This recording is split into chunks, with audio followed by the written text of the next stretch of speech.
नैब के गिर्द किसने किया घेरा तंग? कानून से खिलवाड़ का कौन है हिदायतकार?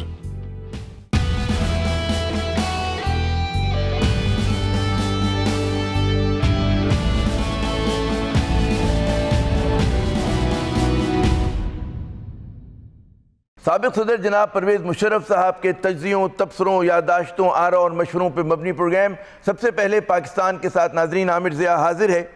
हम देखते हैं कि जब से बदउनवान अफराद के ख़िलाफ़ और ख़ुसूसन साबिक वज़ीर आज़म नवाज़ शरीफ और उनके अहल खाना के ख़िलाफ़ एहतसाब की बात हो रही है और एहतसाब जो है वो हो रहा है, उस वक्त से हुकूमत वक्त की ये कोशिश है कि किसी तरह से एहतसाब के क़वानीन को डाइल्यूट कर दिया जाए, उनको तब्दील कर दिया जाए। नेशनल अकाउंटेबिलिटी ब्यूरो का खात्मा करके एक नेशनल अकाउंटेबिलिटी कमीशन के क़याम की बात हो रही है। उस नए कमीशन के तहत ये बात है कि जनाब जो 10 साल से पुराने केसेस हैं उनका खात्मा कर दिया जाए, यानी कि अब उसको एहतसाब के दायरे कार में शामिल ना किया जाए। जो सज़ा है वो 1 साल से ज़्यादा की ना हो, और उसके साथ साथ जो अकाउंटेबिलिटी कोर्ट्स हैं यानी कि एहतसाब अदालतें हैं उनको ख़त्म करके इन करप्शन के केसेस को आम अदालतों में चलाया जाए। जब ये इस तरह की बात हो रही है, उस पर हम देखते हैं जो बड़ी सियासी जमातें हैं, चाहे वो पाकिस्तान मुस्लिम लीग नून हो और पीपल्स पार्टी, लोग काफ़ी हद तक मुत्तफ़िक दिखाई देती हैं। सबसे पहले मैं आज इसी अहम मौजू पर जनाब परवेज़ मुशर्रफ साहब से बात करूँगा, क्योंकि नेशनल अकाउंटेबिलिटी ब्यूरो के जो खालिक हैं वो इनके दौर में ये पूरा सिलसिला शुरू हुआ था 1999 में। तो मुशर्रफ साहब ये बताइएगा, क्या लगता है कि ये जो नए इन्होंने प्रपोज कर रहे हैं, कमीशन की बात कर रहे हैं, इससे एहतसाब का अमल शफाफ होगा, एफिशिएंट होगा, या बिल्कुल उल्टा हो जाएगा इस तरह? जी बिल्कुल उल्टा हो जाएगा। जाहिर है अल्टीरियर मोटिव्स हैं ये सब। जब भी मैं हमेशा कहता हूँ कि जब भी कोई रूल्स और लॉ बनाते हुए अपनी पर्सनल गेन्स या पॉलिटिकल गेन्स को सामने रखेंगे ना ये, तो वो बिल्कुल नहीं चलेंगे और वो बिल्कुल गलत होते हैं। अब ये क्वाइट क्लियरली सब चोर जो बैठे हैं वो अब चोरियां और डाके अपने बचाने के लिए ये अल्टीरियर मोटिव के साथ इसको डाइल्यूट करना चाह रहे हैं। ये नैब जो है ये बना ही उस वक्त था, मैंने जब बनाया इसे, कि FIA जो है वो बहुत करप्ट इंस्टीट्यूट बना हुआ था। वो सिर्फ लोगों को विक्टिमाइज करने के लिए था और फिर वो पैसे लूटते खसूटते थे जिनके ऊपर केसेस बनते थे। तो बिल्कुल वो इनफेक्टिव एक इदारा हुआ हुआ था। हमने नैब बनाया ताकि वो इफेक्टिवली रिच एंड पावरफुल को पकड़े, और मैंने कहा कि रिच एंड पावरफुल को पकड़ो, ये छोटे मोटे छाबड़ी वालों को और क्लर्क को और ये वो इनको छोड़ें आप। ये तो इंटरनेशनल एक इशू है, ग्लोबल इशू है ये करप्शन, वो सब हर जगह होता है। अब ये उसको डाइल्यूट कर रहे हैं। तो बिल्कुल चाइना में देखें जो आज करप्ट हैं उनको हैंग किया जा रहा है, यहाँ हम उसको डाइल्यूट कर रहे हैं और उसको सोसाइटी में एक्सेप्टेबिलिटी दे रहे हैं। एक आदमी जो मुल्क के पैसे लूट रहा है, पहले एक जमाना था हम जब छोटे थे तो जो भी बंदा ये करप्शन करता था उसको रिश्वतखोर कहा जाता था, पहचाना जाता था कि ये रिश्वतखोर है, बुरा समझा जाता था, वो सोसाइटी में एक्सेप्टेबल नहीं होता था। अब ये सभी सोसाइटी में एक्सेप्टेबल है और बल्कि ये रूल कर रहे हैं सोसाइटी को। तो ये तो बिल्कुल अलाउ ही नहीं करना चाहिए। अच्छा, दुनिया में मुशर्रफ साहब होता ये कि जब इदारे कायम होते हैं तो यकीनन पहले दिन पर उसमें तमाम चीज़ें परफेक्ट नहीं होती और कोशिश की जाती कि उन इदारतों को मज़ीद बेहतर किया जाए। जैसे नैब में हो सकता है कि कुछ उसके लॉज को बेहतर बनाने की ज़रूरत हो, उसको ज़्यादा एफिशिएंट बनाने की ज़रूरत हो। लोग इतराज़ करते थे कि जी प्री बारगेन ना हो, नहीं होना चाहिए, उसको जैसे स्क्रैप कर दिया गया। तो यहाँ तक तो समझ में आता है, लेकिन ये जो कि पूरे के पूरे इदारे को बिल्कुल आप तबाह कर दें, ख़त्म कर दें, उसकी जगह एक नया इदारा लेकर आ जाएं, तो मकसद सिर्फ यही है कि जनाब जो बदउनवान सियासतदान है जिनके पास इख्तियार भी है, जो पार्लियामेंट में भी हैं, उनको फ़ायदा पहुँचे। जी बिल्कुल बिल्कुल बिल्कुल यही बात है। इंस्टेड ऑफ दैट अगर आपने कोई अमेंडमेंट करनी है, प्री बार्गेन ख़त्म किया, चलो जी एक्सेप्टेबल बिल्कुल। उसके अलावा मेरे ख्याल में उसको तो ज़्यादा एफिशिएंट और इफेक्टिव बनाने के लिए मेरे ख्याल में जो नैब कोर्ट्स हैं उनके ऊपर कोई एफिशिएंसी उनकी बढ़ाएं, उनका टाइम पीरियड फिक्स करें कि केस इतने देर में उसका केस को इन्वेस्टिगेट करके डिसीजंस और जजमेंट दे देनी चाहिए। क्योंकि कई केसेस हैं जो लंबे घसीट दिए जाते हैं और वही उधर बेल का चक्कर चलने लगता है। उसको एफिशिएंट बनाएं, ان کو کوٹس کو ایفیشینٹ بنائیں تاکہ یہ زیادہ ایفیکٹو ہو جائے. اچھا یہاں تو لیکن بات ہو رہی ہے کہ احتساب عدالتوں کو ختم کر دیا جائے, اور جب آپ نارمل عدالتوں میں لے کے جائیں گے تو اس کا مطلب دو ہے کہ ایک تو جو بھی کیس ہے وہ 10 سے 15 برس تک کھنچے گا, اور یہاں پر پھر اس بات کا ہمیشہ امکان ہوتا ہے کہ لوور کورٹس میں آپ سسٹم کو مینیپولیٹ کر سکتے ہیں. تو یہاں تو بالکل ہی الٹا ہو رہا ہے, جو آپ بات کہہ رہے ہیں مشرف صاحب اس کا بالکل برعکس ہے جو ہو رہا ہے. جی بالکل صحیح. نارمل کورٹس میں جائیں گے تو کیا یہ کر کیا رہے ہیں, مطلب یہ بالکل قوم کو ایکسیپٹیبل ہی نہیں ہونا چاہیے.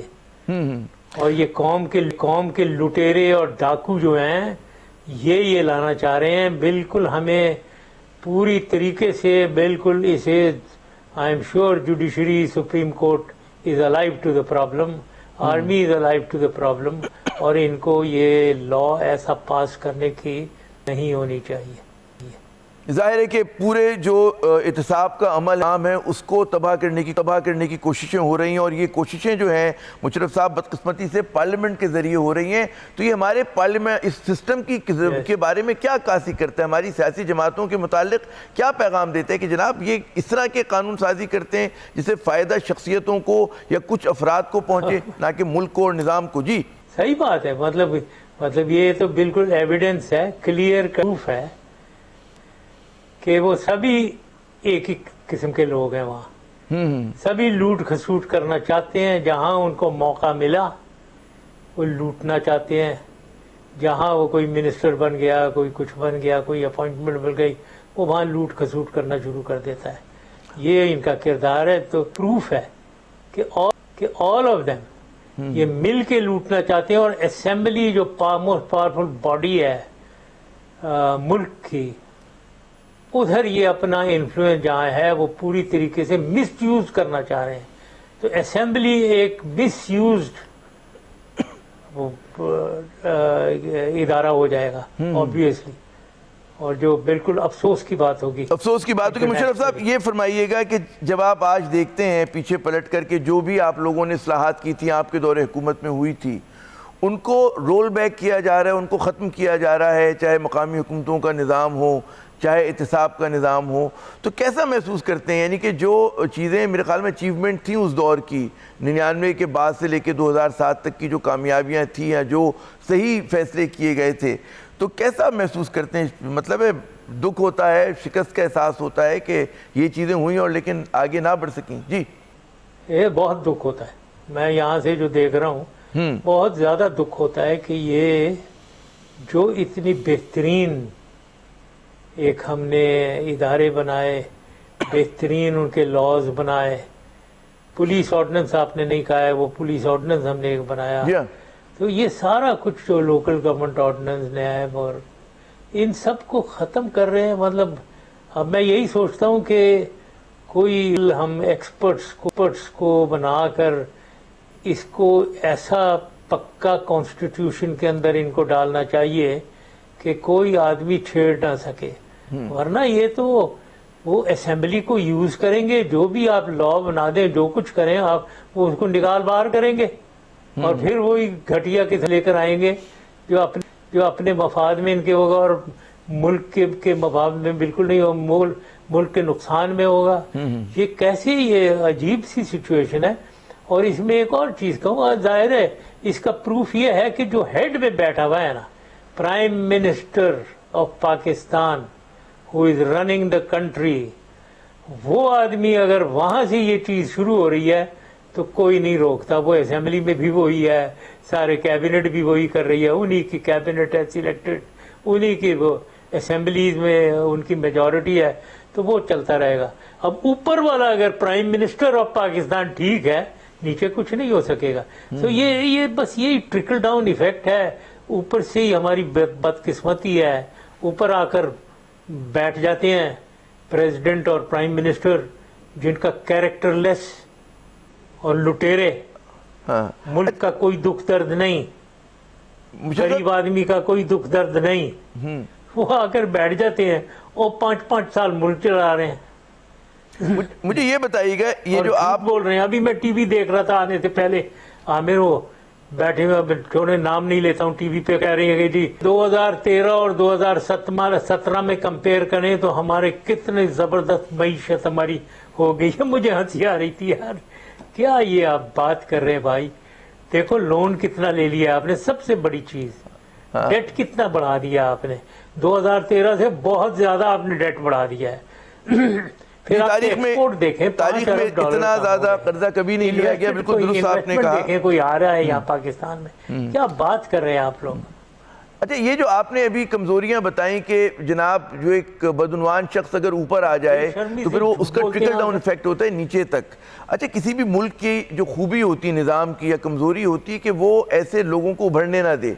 तो मसला तो हमारे निज़ाम का है कि जिसमें इस किस्म की कमज़ोरियाँ हैं मुशर्रफ साहब कि जो नाअहल या बदउनवान लोग हैं वो ऊपर तक चले जाते हैं और अपनी तमाम तर उसके साथ जाते हैं, खिबासतों के साथ जो उनमें है उसके साथ जा रहे होते हैं। तो किस तरह से सिस्टम को ओवरहॉल किया जाए कि मतलब है आइन के दायरे कार में रहते हुए, निज़ाम में रहते हुए कि सिस्टम भी दुरुस्त हो और इस तरह के लोगों पर दरवाजे भी बंद हो जाएं, कम से कम पार्लियामेंट में जाने के जो बदउनवान लोग हैं, बदकिरदार लोग हैं। जी सही बात है, मतलब मैं तो कहता हूँ चेक्स एंड बैलेंसेस होने चाहिए। वो national security council article 58(2)B ये बहुत ज़बरदस्त चेक्स एंड बैलेंसेस थे। और ये मैं आमिर आपको बताऊँ, ये सब लोग जो सुन रहे हैं, कौम पूरी अगर जो भी सुन रहा है, देखें मुल्क गवर्नेंस चलती कैसे है। जो इंचार्ज है, यानी मेरे ज़माने में मैं इंचार्ज था, प्रेसिडेंट था मैं, यहाँ प्राइम मिनिस्टर साहब जो हैं, जो इंचार्ज हैं, अगर वो ऑनेस्ट हैं और डेडिकेटेड हैं तो वो गवर्न करते हैं थ्रू व्हाट, थ्रू कैबिनेट। लोग जो इम्पोर्टेंट हैं, अहम लोग, वो कैबिनेट है उनका, जो हर हफ्ते हम वेडनेसडे को मिला करते थे, वहां से सेंट्रली मेरी तरफ से इंस्ट्रक्शंस जाते थे और वो उसके ऊपर अमल करते थे। तो कैबिनेट है। दूसरा सेक्रेटरीज, जो ग्रेड 22 सेक्रेटरीज बैठे हुए हैं शी में, वो इम्पोर्टेंट है। ये अगर ठीक हो तो नीचे कोई गड़बड़ हो ही नहीं सकती है। तो लिहाजा ये कोई ऐसा कोई एटम बॉम्ब साइंस नहीं है। जो आदमी अच्छा बैठ जाए प्राइम मिनिस्टर, वो सही आदमी कैबिनेट में लाए और सही मेरिट के ऊपर प्रमोशन देकर सेक्रेटरीज लगा दे और फिर आराम से रिलैक्स करे, फिर उनको ओवर वॉच करे। बस वॉचिंग बहुत आसान है उनकी। हर वेडनेसडे को एक को चबूतरे में खड़े करो, रोस्टम पे आए और अपनी मिनिस्ट्री के डिटेल्स बताए, क्या अचीव किया उसने और आइंदा का क्या प्लान है, टारगेट वो बताया। आखिर कोई झूठ नहीं बोल सकता, सबको पता होता है, वहीं वो एक्सपोज हो जाएगा, उसको नंगा कर दिया जाता है, उधर वो सामने दूसरे बैठे हुए वो करते हैं। तो करें तो सही सिस्टम। तो इट इज नॉट कोई एटम बॉम्ब साइंस नहीं है। ये सिर्फ बस इतनी सी बात है कि ऊपर वाले को ईमानदारी और फिर ये इफेक्टिव लोग, जब मैंने सिर्फ कैबिनेट और बात की और मैंने सेक्रेटरीज की, जाहिर कॉरपोरेशंस है काफी, स्टील में हुआ, आपदा हुआ, इसका जो इंचार्ज है ये भी सही सिलेक्टेड लोग होने चाहिए, ईमानदार लोग होने चाहिए, मेरिट के ऊपर अपॉइंटमेंट होना चाहिए। चलेगा, मुल्क चलेगा, फर्स्ट क्लास चलेगा जी। अच्छा, ये बताइए कि ये बिल्कुल चलेगा। अभी बेईमान जो है ये दिल में खोट, ये प्राइम मिनिस्टर ऊपर वाले के है। अच्छा, ये बताइए कि ये खैर दिलों में खोट है, इसका तो मतलब है लाइलाज मर्ज है जब दिलों में खोट पैदा हो जाए मुशर्रफ साहब। लेकिन सवाल ये पैदा होता है कि जो आप ही का बनाया हुआ कानून था, नेशनल अकाउंटेबिलिटी ब्यूरो और इदारा, उसको मजीद आपके ख्याल में किस तरह से एफिशिएंट किया जा सकता है? यहाँ तो खैर स्क्रैप करने की, ख़त्म करने की बात हो रही, कोई आप कहेंगे कि उसमें इन चीज़ों के ऊपर मजीद तवज्जो देकर उसके रोल को इन्हेंस किया जाए, उसकी कारकर्दगी को बेहतर किया जाए? जी फ्रैंकली मुझे एक ही, मैं तो समझता हूँ, मैं जिस चीज़ का मुझे दुख होता था जब मैं था, नैब चल रहा था, कि कई नैब कोर्ट्स जो हैं वो इफेक्टिवली जजमेंट्स नहीं दे रही, एफिशिएंटली ऑन टाइम जजमेंट नहीं देती थी। तो ये कोई मतलब इनके ये नैब कोर्ट्स जो हैं, इस पे हमें लीगल एक्सपर्ट्स की ओपिनियन लेकर इनको कैसे लाइन पे और एफिशिएंट बनाया जाए, ये लॉ जरूर इंट्रोड्यूस होने चाहिए। और फिर बाकी जो है, बाकी really it is a selection of people. लेकिन बार बार मैं कह रहा हूँ भाई, बंदा नैब चेयरमैन जो है वो अच्छा आदमी लगना चाहिए। कहाँ 20 करोड़ लोग हैं यार, अच्छा आदमी आपको नैब के लिए मिलेगा है बैठा हुआ, उसको लगाएं आप, वो खुद उसको नीचे ठीक करेगा। तो ये चीजें हर चीज एक जगह से नहीं होती है, नीचे आप लगाएं ना, जरा डिसेंट्रलाइज करें और अच्छे लोग लगाएं, वो खुद ठीक करेंगे अपने इदारे को।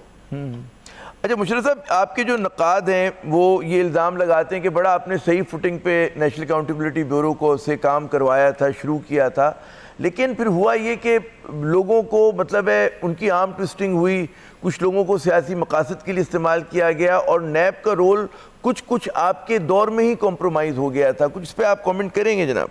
ये सर, यह सही कमेंट करना चाहूँगा मैं।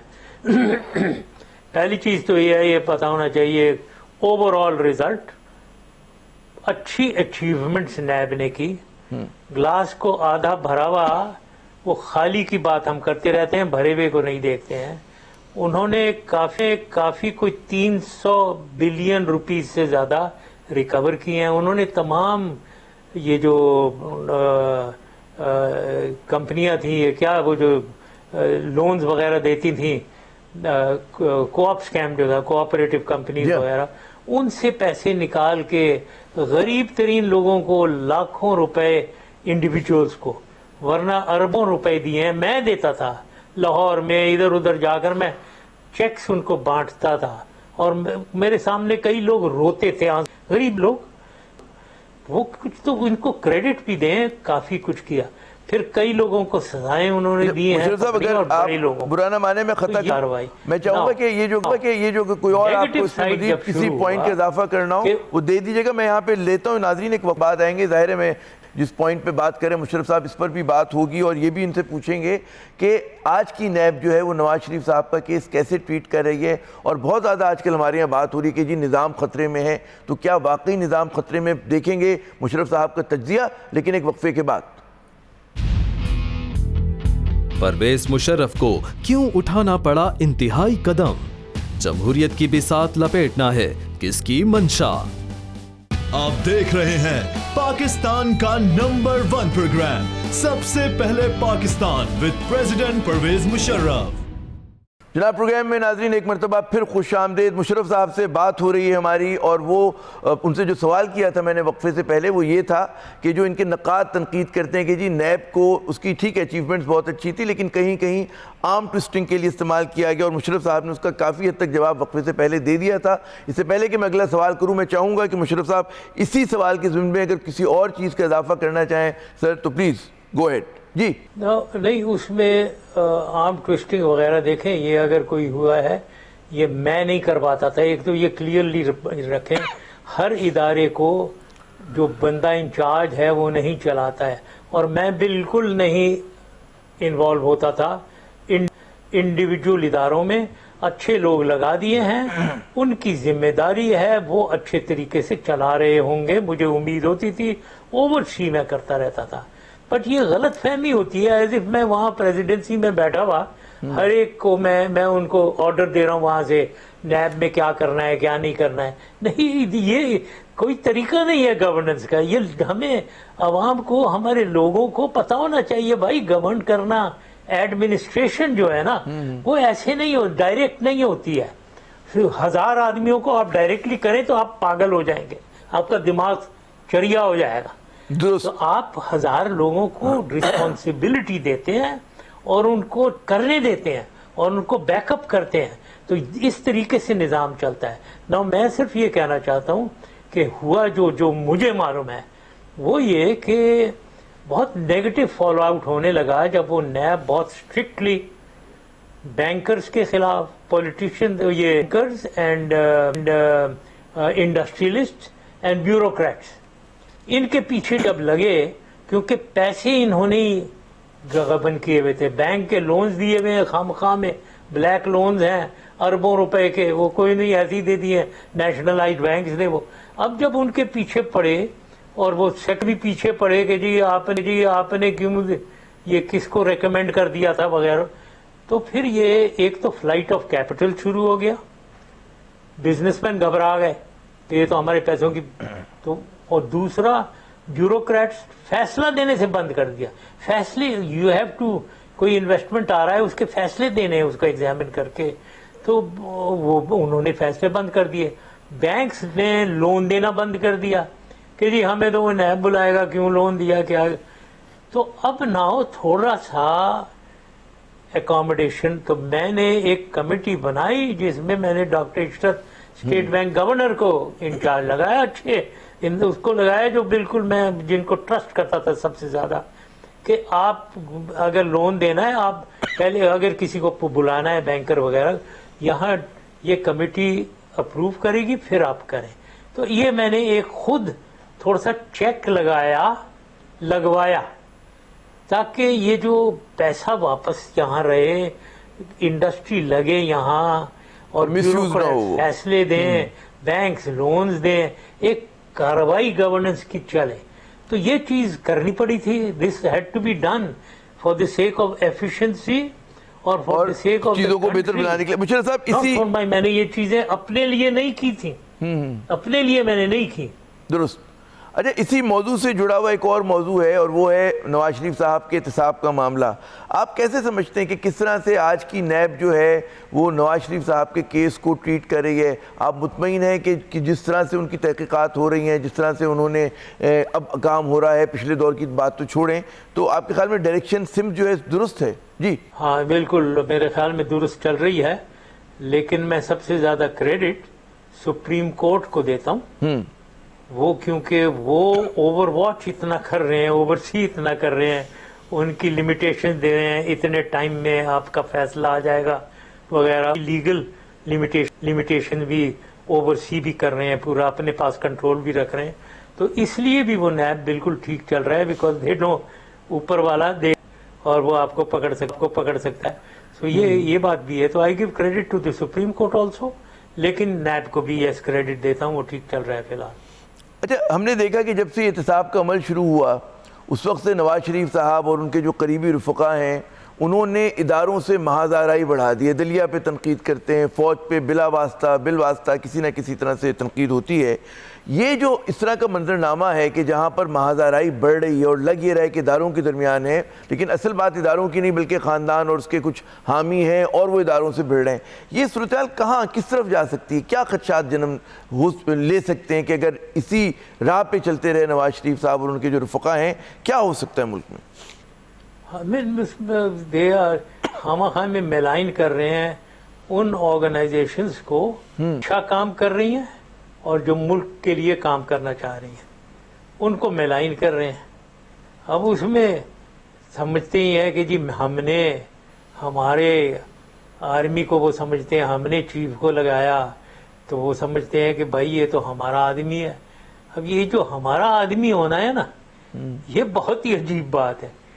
भाई कोई बच्चा नहीं है ये. जब आप चीफ को लगाते हैं, सुप्रीम कोर्ट के चीफ जस्टिस नॉमिनेट होता है, ये एक्सपेक्ट करना कि वो आपके चमचागिरी करेगा क्योंकि आपने लगाया उसे, ये नहीं होता भाई. ये इनकी छोटी सोच जिसके आदमी की होती है ना, वो इस तरीके से सोचता है. उसने जब उसने 40 साल 30 35 40 साल लगाए हुए हैं उस इदारे में, ऊपर आया है, उसको पाकिस्तान की सोच है, पाकिस्तान की फिक्र है, तो वो पाकिस्तान के बारे में सोचेगा. अगर आपकी भी सोच वो पाकिस्तान वाली है तो बिल्कुल बहुत अच्छा दोनों चलेंगे. लॉयल्टी जो है, मैं हमेशा कहता हूं, देखें लॉयल्टी दो किस्म की हो. एक पर्सनल लॉयल्टी, मेरी किसी की भी मेरे साथ, कि जी मुझे बहुत चाहता है वो, वेरी गुड, बहुत थैंक यू वेरी मच.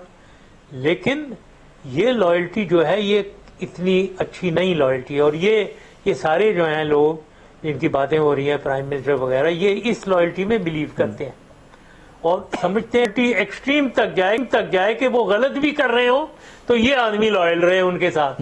ये नहीं होता है ऐसे. दूसरी लॉयल्टी जो है वो कॉज की commonality of cause, commonality of principles की लॉयल्टी. अगर मेरी कॉज पाकिस्तान के सिलसिले में, चाहे वो कश्मीर के सिलसिले में, चाहे वो इकोनॉमी के सिलसिले में, चाहे वो लॉ एंड ऑर्डर और किन लोगों को पकड़ दकड़ करनी है, ہر چیز کے بارے میں اگر ہماری کامن کاز ہے, ایک ہی سوچ ہے, پاکستانیت کی سوچ ہے, سب سے سالڈ لائلٹی یہ ہے, یہ ہوگی لائلٹی, چاہے بے شک آپ اسے نہ جانتے ہو. اب یہ بھی ایک بات ہے کہ آپ کو کسی کو جب کہیں لگاتے ہیں تو ضروری نہیں ہے کہ آپ اس کا وہ آپ کا رشتہ دار ہو یا دوست ہو. آپ وہ دیکھیں کہ اس کی کاز کی لائلٹی ہے آپ کے ساتھ. اب ادھر تو بے ایمان ہے نا, تو آپ دیکھیں گے کہ وہ چور ہے یا نہیں ہے. چور ہے تو لگا دو ہے, تو یہاں تو یہ سلسلہ ہے نا. ورنہ آپ اگر صحیح ہیں تو آپ کو ضرورت نہیں ہے کہ یہ میرا دوست ہونا چاہیے, میرا ریلیٹو ہونا چاہیے. میں نے جو وہ لیے تھے پہلے 14 لوگوں کے ساتھ میں نے 3 سال گورننس کی ہے. none of them was my, کوئی میرا ریلیٹو نہیں ہے, کوئی میرا دوست نہیں ہے, جان پہچان بھی میری 1-2 ہی سے تھی. تو یہ چیزیں ہیں which we must understand. سمجھنا چاہیے. Unfortunately ان لوگوں کی concept of loyalty distorted ہے, غلط ہے. اچھا مشرف صاحب یہ فرمائیے کہ ایک خدشہ لوگوں کے ذہنوں میں ہمیشہ رہتا ہے کہ اس وقت جو پاکستان میں کہوں گا ایک تضاد بن گیا ہے, وہ بہت بڑا تضاد ہے کہ حکومت وقت چاہتی ہے کہ جو سابق حکمراں خاندان ہے, نواز شریف اور ان کا خاندان, اس کو کسی طرح سے تحفظ فراہم کیا جائے. پھر ہمارے جیسے ممالک میں حکومتیں اداروں کو بہت زیادہ اس پہ اثر انداز ہو سکتی ہیں, مطلب ہے چھپ چھپا کے بھی ہو سکتی ہیں, اوپنلی پریشرائز بھی کر سکتی ہیں. تو اس بات کا خدشہ ہے کہ جو احتساب کا عمل شروع ہوا ہے نواز شریف صاحب کے خلاف, کہ وہاں پر یہ نیب کو انفلوئنس کرنے کی کوشش کریں گے کہ کیس کسی طرح خراب ہو جائے, یا دیگر تحقیقاتی اداروں کے ساتھ خطرہ ہے, خدشہ ہے اس چیز کا؟ بالکل ہے, 100% ہے. یہ جو بھی ادارہ ان کے خلاف ہے, ان کو ڈیمیج کر رہا ہے, جو ابھی جیسے جس طریقے سے چل رہی ہے, تو گھبرائے بھی ہیں سارے. دے آر ایبسولوٹلی شیٹر ہوئے ہیں ایکچولی, کیونکہ ان کو کارنر میں پھنس گئے ہوئے ہیں اور پھنس گئے ہیں یہ. تو ان کو اب نکلنے کی جگہ نہیں نظر آ رہی ہے. تو ظاہر ہے یہ وہ چاہیں گے کہ وہ اسی ادارے کو ختم کیا جائے. جو بھی لگے ہوئے ہیں وہ ان اداروں کو ختم کرو, ان کو ایک جو نیشنل جو ہے سینٹ, وہاں انہوں نے کنٹرول میں رکھا ہوا ہے اسے, اور اس کو کنٹرول کو اس کو استعمال کر کے, وہ ان کی اسٹرینتھ ہے. وہاں یہ خود جو بہت ہی نقصان دہ چیز ہے ملک کے لیے, bringing the legislative and judiciary into clash, 2 pillars کے درمیان میں کلیش انٹروڈیوس کرنا, یہ کتنا ہارمفل چیز ہے, کتنی نقصان دہ چیز ہے. وہ یہ کر رہے ہیں اپنی پرسنل گین کے لیے کہ اسمبلی لیجسلیٹو باڈی. اب یہ ایون اے لے مین لائک می, میں جانتا ہوں کہ دیکھیں لیجسلیشن تو آپ کا حق ہے, لیکن اس کی کانسٹیٹیوشنلٹی کو جج کرنا وہ سپریم کورٹ کا حق ہے. تو آپ کیوں یہ کر رہے ہیں کہ وہ سپریم کورٹ بیچ میں آئے, وہ اس کو اسٹرائک ڈاؤن کر دے, اور ایک لیجسلیٹو باڈی میں اور جوڈیشری میں ایک ٹسل شروع ہو جائے, اور پھر جس میں وہ آرمی جو ہے ملٹری وہ بھی گھسیٹی جائے. تو کیوں کر رہے ہیں بھائی آپ یہ؟ کیسے آپ گورننس کرتے ہیں؟ کس طریقے کی آپ کی غلط ڈسٹارٹڈ سوچ آپ کی ہے؟ نہ کریں. یہ بتائیے گا کہ وہ کیا آپ کے خیال میں موٹیویشن ہوتی ہے, محرکات کیا ہوتے ہیں کہ جس پر نواز شریف صاحب جو ہیں وہ بالکل دھڑلے سے 2 ٹوک انداز میں آ جاتے ہیں اداروں کے سامنے؟ اچھا جب ہم بات کرتے ہیں کہ جی آپ کا دور تھا جب آپ آرمی تھے اور وہ خود پرائم منسٹر تھے, وزیر اعظم تھے, تو اس زمانے میں بھی کیسے یہ جو سول اور ملٹری تناؤ تھا, کشیدگی تھی, اس کا آغاز کیسے ہوا تھا؟ جی اس کا آغاز انہوں نے کیا تھا. کوئی خاص ابھی میں اس کی ڈیٹیل میں نہیں جانا چاہتا ہوں, بٹ بہت زیادہ 1-2 شروع میں آغاز اس کا کر دیا تھا کہ 2 جنرل تھے, ان کو مجھے بلا کر کہتے ہیں ان کو آپ نکال دیں فوج میں سے. وہ مطلب بالکل ہی اب اس کی ڈیٹیل میں نہیں جانا چاہ رہا ہوں. مطلب بہت ہی ایبسرڈ قسم کی باتیں. وہ نجم سیٹھی کو پکڑا ہوا تھا, ہاں وہ اس کو پکڑا ہوا تھا, اس کو کہہ رہے تھے کہ اس کو ملٹری کورٹ میں ٹرائی کر دو, کورٹ مارشل کر دو اس کا نجم سیٹھی کا. وہ یہ جانتے ہیں, جو نجم سیٹھی کو پتا ہونا چاہیے, اور ان کی بیگم جگنو کو پتا ہونا چاہیے کہ ان کو اگر بچایا میں نے بچایا ہے, ریممبر دیٹ, اور ان کو پتا ہے. تو یہ اب الٹی سیدھی باتیں, ظاہر ہے میں نہیں مانتا تھا. پھر کارگل کے اوپر سب سے زیادہ, کارگل کے اوپر प्रेशर में, इंटरनेशनल प्रेशर में आ गए, हमें विथड्रॉ करवा दिया। अब जब इंटरनेशनल प्रेशर और हमें विथड्रॉ करवाया, मुल्क में उसकी जस्टिफिकेशन के लिए एक कैंपेन मीडिया में डाल दिया कि मैंने उनको करवाया, ये कि मैंने कहा कि भाई खुदा का वास्ता फौज को बचाओ, फौज को विथड्रॉ। ये सारी बिल्कुल झूठ बातें थी, अखबारों में आ रहा है ये वो। तो खुद ही इन्होंने एक मेरे साथ डिफरेंसेस, जबकि मैंने इनको शुरू में जाकर ऑफर किया था। मैंने कहा कि देखें, मुल्क के बारे में बहुत लोग बातें कर रहे हैं कि मुल्क ठीक नहीं चल रहा है, please run it well and हमसे, आर्मी से पूछें जो भी आप जहां मदद चाहिए, I am prepared to help you. ये मैंने कहा हुआ है, इनके मुंह पे कहा हुआ है। अगर ये ऑनेस्टली बोल सकते हैं तो बोलेंगे। और उस पे हम वापडा को लेकर 36,000 फौजी लेकर आए। वापडा की हमने रिकवरीज ठीक कर दी, लाइन लॉसेस हमने ठीक कर दिए, ठीक नहीं किए, बहुत कम कर दिए, आधे कर दिए थे। तो वो सारा कुछ हमने इनके लिए किया। हम आए, फिर ये मिलिट्री कोर्ट मांग रहे थे। उधर कराची में, सिंध में बहुत ज्यादा किलिंग्स वगैरह जो हो रही थी, टेररिज्म थी वो, उधर इनको वो हैंडल नहीं हो रहे थे ये कोर्ट्स से, सिविल कोर्ट से। तो मिलिट्री कोर्ट्स का कहा, हमने मिलिट्री कोर्ट्स बना दिए। अब मिलिट्री कोर्ट्स बनाकर हमने विटनेसेस की प्रोटेक्शन के लिए, ताकि वहां सही आए, वो होते थे उनसे जिसके ऊपर केस होता था, हम उनको कैंटोनमेंट में छुपा कर सिक्योर रखते थे। तो हमने तो जो कुछ इनको चाहिए था हमने किया। और क्या ना मैंने सुना ये है मुशर्रफ साहब के वो आपने इनके जब मैं गया हुआ था, बाकी तो इन्होंने किया है जो कुछ किया है। अरे सुनाइए कि आपने तो मतलब है कि आयरन आउट करने के लिए जो डिफरेंसेस थे, आपने इनके बाजी साहब तक से कहा था कि भाई आप समझाएं अपने बेटे को, दुरुस्त है ये बात? या ये कहा कि जी नवाज शरीफ साहब की जगह शहबाज जो हैं वो ज़्यादा अच्छी चॉइस हो सकते हैं? जी नहीं, मैं कोई अब्बा जी से ये बातें करने नहीं गया था। अच्छा, इन्होंने खुद ही ने मुझे इनवाइट किया था घर अपने रायगंज में। जब ये उम्रा में इन्होंने मुझे ऑफर किया कि उम्रे पे चले आ मेरे साथ, तो मैं और माय वाइफ हम दोनों गए लाहौर तक। अगले दिन ट्रैवल करना था, इन्होंने खाने पे मुझे बुलाया, वहाँ गए थे। उधर कोई ऐसी बात नहीं है।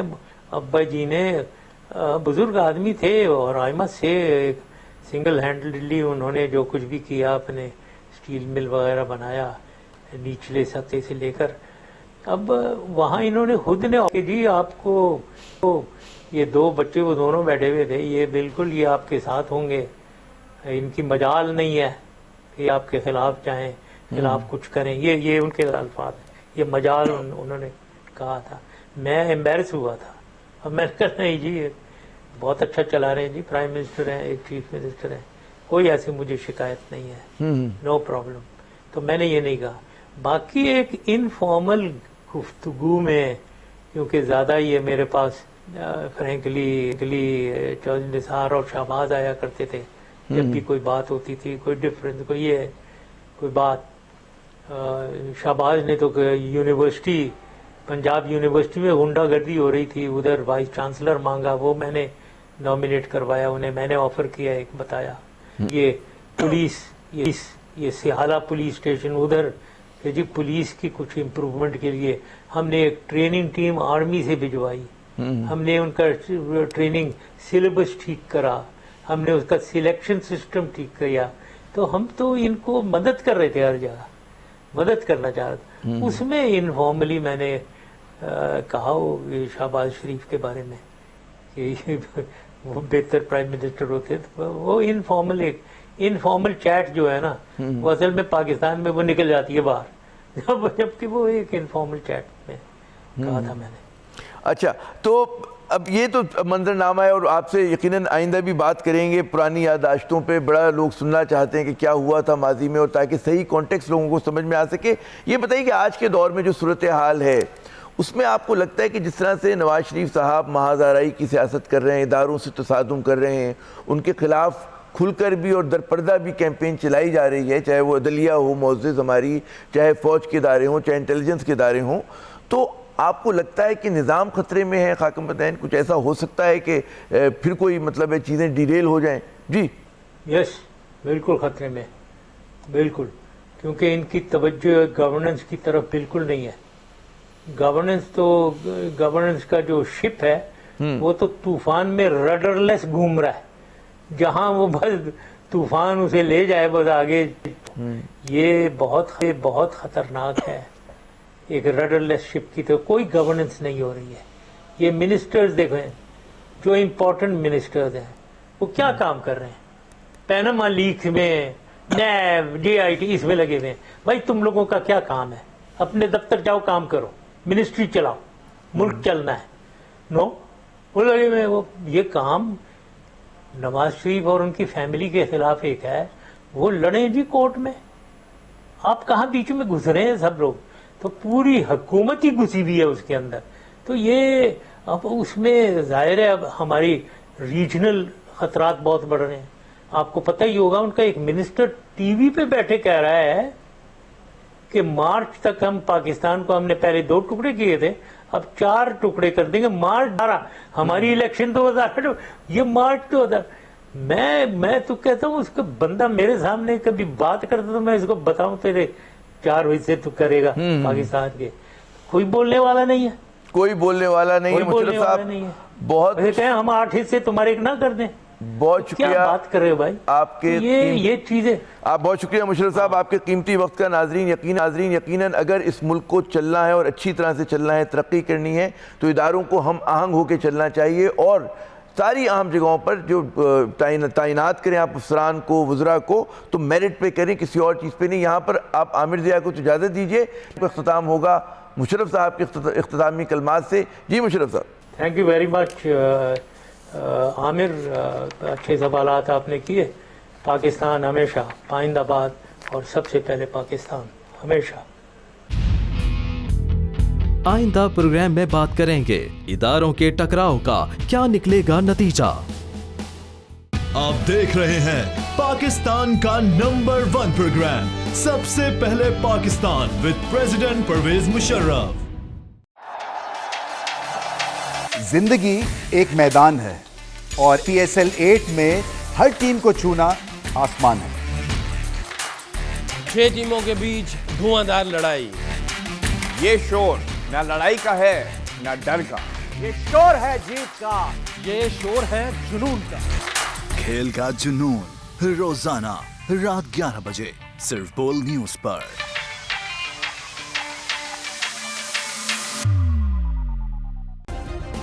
سبسکرائب کریں اور بیل دبائیں تاکہ کوئی خبر رہ نہ جائے.